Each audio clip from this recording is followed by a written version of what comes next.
Hey everyone, this is John from Models by John Michael. If you could go ahead and subscribe to my YouTube channel, I would really appreciate it. Hit that notification bell. Also like and share the videos. You can also follow me along on Facebook and Instagram. It's the same name, Models by John Michael, and you can check out some of the stuff that I've got posted on there. And today, before I get to the subject matter of the video, I just want to say that if you are looking for somebody to do a commission build for you, a commission model, get a hold of me. I would be more than happy to work with you and build something for you. I specialize mostly in World War II aircraft. I have done some modern aircraft, and then of course, some sci-fi stuff too. I don't really know anything about armor or anything like that as far as like doing tanks and things like that. But if you want an aircraft or some kind of science fiction model, I'd be more than happy to do it for you. And I'm not going to charge you an arm and a leg to do it. So my prices, I think, are relatively reasonable. So that being said, I want to get to the subject matter of the video, which is weathering. Now, if you've never heard that term before, if you've been building models for a long time, you may or may not be familiar with the term. So what is weathering? So weathering is anything that happens to the model that you're building or the subject that you're building. So if it's an aircraft, there are things you should probably consider when you're doing weathering: where it's operating, whether or not it has battle damage, where the maintenance areas are on that aircraft, so on and so forth. If it's in a desert setting, how it weathers is going to be different than if it was in a woodland setting. If it was in the Pacific, in the ocean, in World War II, those aircraft weather differently. So there are things to consider if you're going for realism. So, because it's just like anything else with model building, there are a couple different schools of thought. So one is make it realistic. The other is just do whatever you want. I'm more along the lines of it depends on what you're going for with the build. So if you want to do something that's more realistic, then study some pictures. Google is a wonderful resource. Look for pictures of weathered aircraft, the particular one that you want to do, and go from there. And the other part of it is, if you don't want to do something realistic, but you still want to do a weathered aircraft, you can go as far as you want with it. So, but with weathering, what I have discovered over time is that less is more. So some people say you can't go overboard with weathering.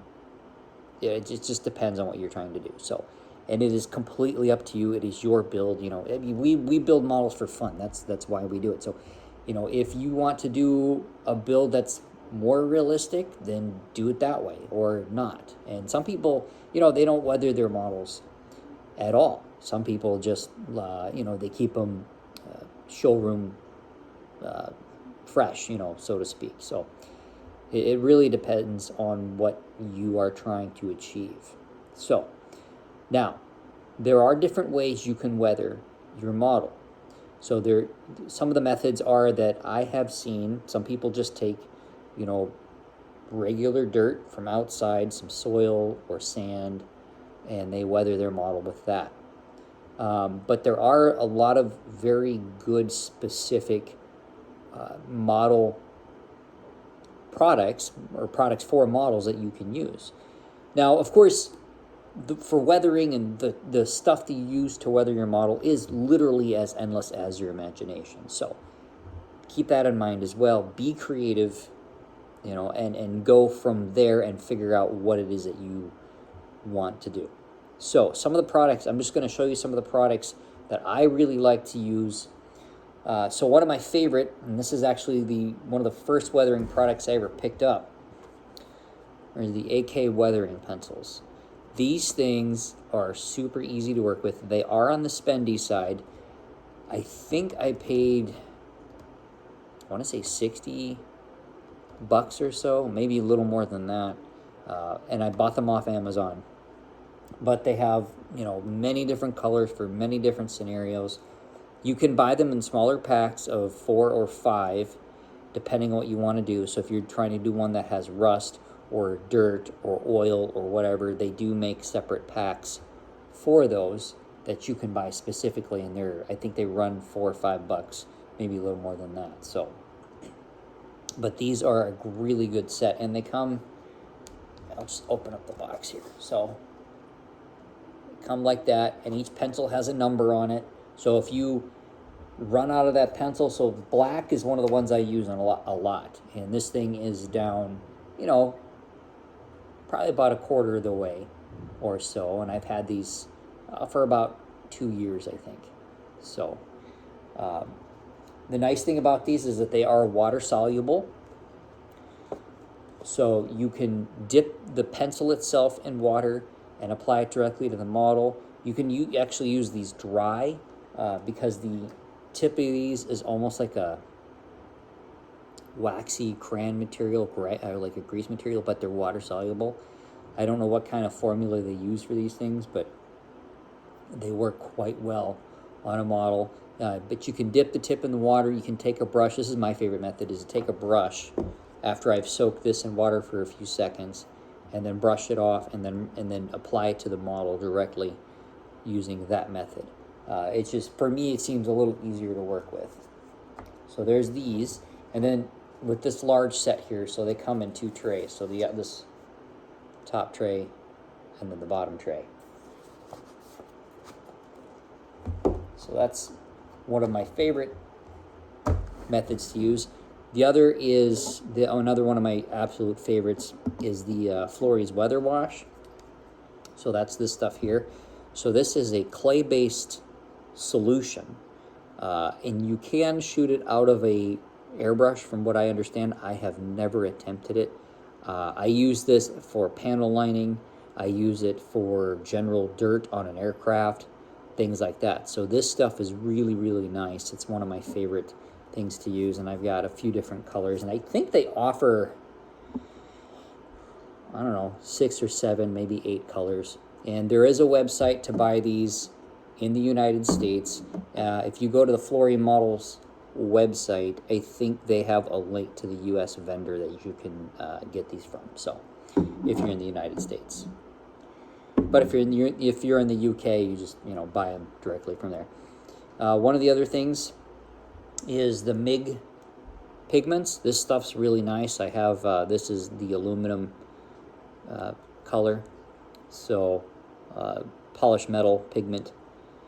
But this stuff is really nice. It's a dust or a powder, but it's really nice if you want to make it look like the edges are worn on something.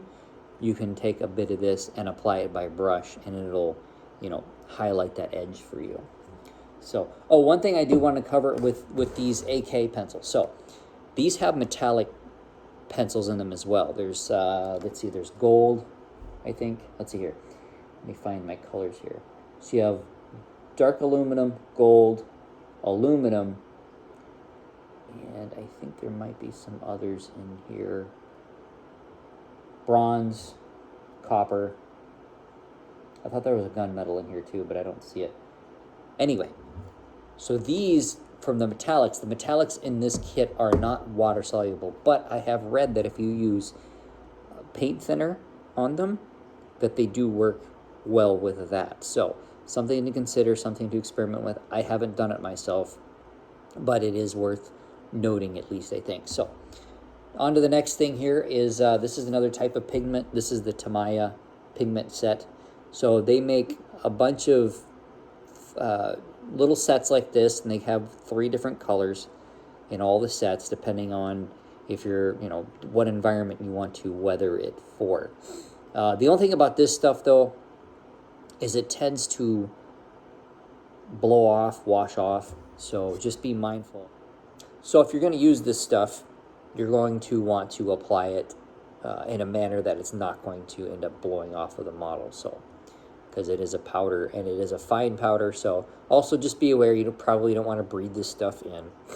So just think of that. And then, of course, one of the other methods you can do to weather a model is with paint. So you as long as you have paint, you can thin it down to whatever you need to thin it to, and you can just apply it directly to the model. So one of the folks who follow my Facebook page has asked me to demonstrate some weathering techniques. So this is the one I'm going to demonstrate today. So what I'm going to do is I'm going to take a little bit of this paint, I'm going to water it, or thin it out, not water it down, thin it out with a little bit of thinner, and then I'm going to apply it directly to the model. So I'm going to set the camera up so you guys can see what I'm doing, and then I'll just kind of narrate as I go along. So just give me a minute and I'll be right back. All right, guys, so I've got my little setup here. So I'm going to be using some Tamiya aluminum paint here. It's just the flat aluminum.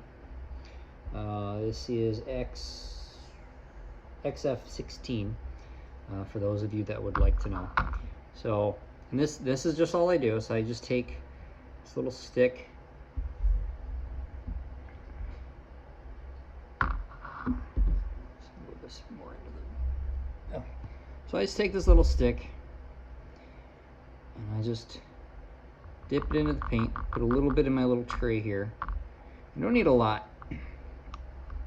And then I'll just make sure I close this back up. All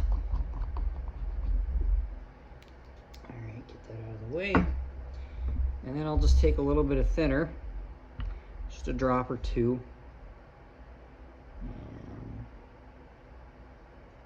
just to thin the paint out. Just as a typical rule, I usually don't like to apply unthinned paint to a model if I'm dry brushing. Just because it really helps the application process if you just thin it out, I think, and it keeps the paint from, potentially getting, gooped up on your model and things like that. So just mix her up. All right, I'll set this aside.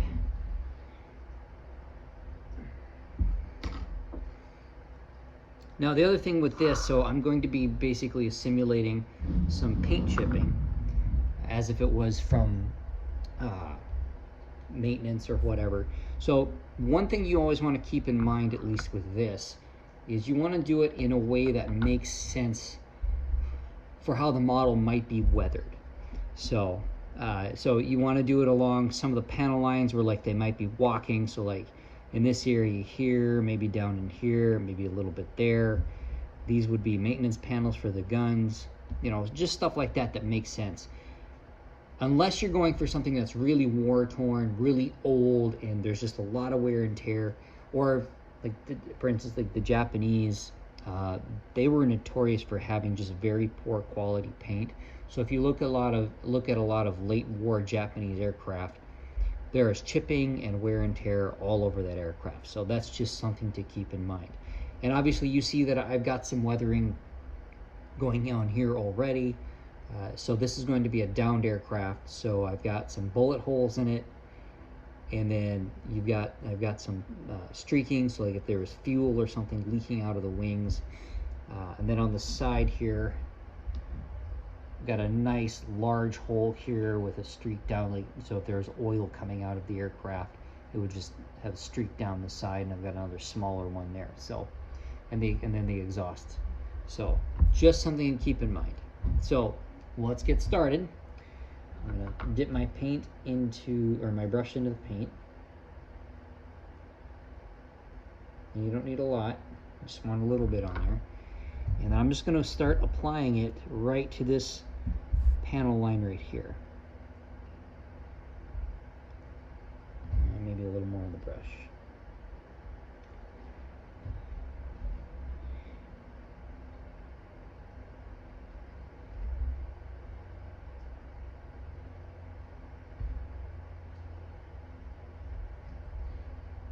So the idea is that as the air crew was walking on the aircraft, as the pilot was walking on the aircraft, not only would have been trailing dirt and whatnot along the aircraft, they would have also been you know, chipping the paint as they walked on it.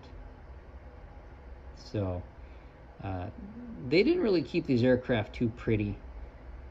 They, you know, they used them, they abused them. So there was a lot of things going on, and they didn't have time to keep them, you know, looking nice. So that's just something to keep in mind. These were war machines, so there were a lot of things going on with these aircraft all the time. So, and then I'm going to get these two lines right here. So this would have been like a walking pad. If you look at some other P-40s, this is usually black. On the Flying Tigers, they were tan. So that's just something to keep in mind there. And I know I got a little bit of silver on there, but I'm not too worried about that. So I'll do a little bit of chipping here.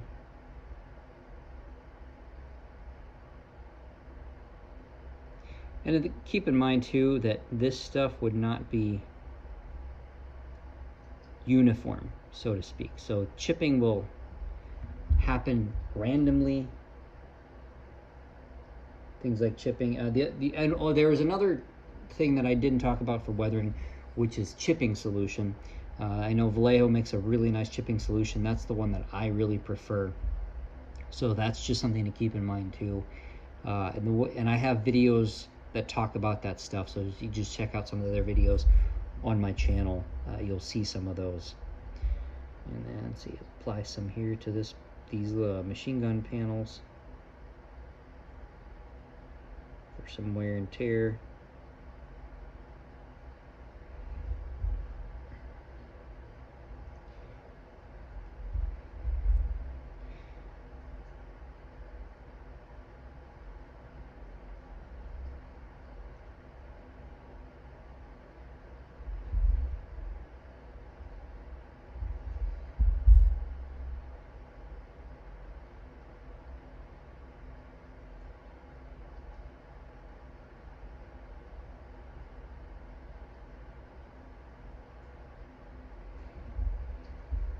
And then the silver, because it's thinned out, it does kind of go down into the panel lines a little bit. So that's, you know, intended or unintended, I'm not really sure, but it does kind of do that little trick. So there's a little bit of chipping there. And then another place that chipping would occur on an aircraft, obviously, is up here on the cockpit as the pilot would get in and out of the aircraft. So we'll apply a little bit up here.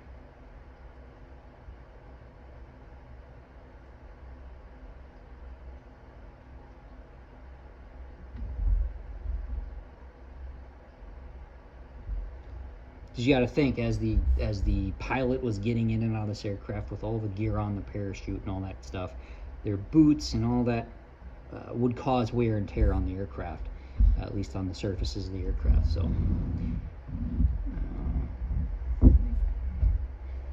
we'll apply some over here.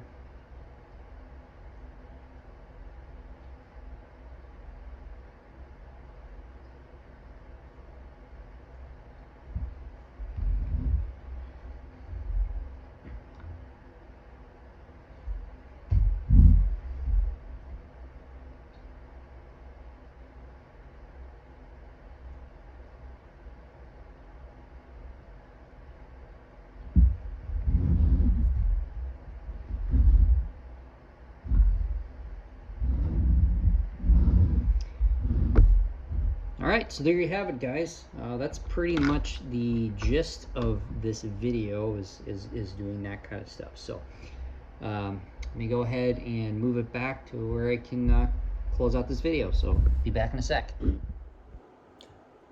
Alright, so I hope this video is helpful to some of you that have been wanting to try weathering or not really quite sure what to do. And then the other thing I'll say too is that there are a bunch of different resources on YouTube that you can look at for various types of weathering. So I am not the only one out there, and I am not claiming to be an expert of any kind at weathering. So so I would encourage you to not just look at my channel or just look at one or two sources. Just look at several sources There are several different methods for doing weathering. This is just one of them that you can try or you can do. So, and then too, if this is something you really want to try, I recommend doing this on something that, you know, maybe you can just mess around with, experiment with, something like that. So just something to be aware of as you get into this process of trying to do weathering. So that's all I got for today, guys. I really do appreciate you guys watching. It really does help the channel grow. So keep doing what you're doing, keep modeling, keep building aircraft, keep giving me feedback. You know, I really do appreciate the comments on the videos and stuff like that. I like interacting with you guys. It is helpful for me. And if there's anything else you want to see demonstrated or talked about or anything like that, give me a shout and I'll do my best. All right, guys, take care. Happy modeling.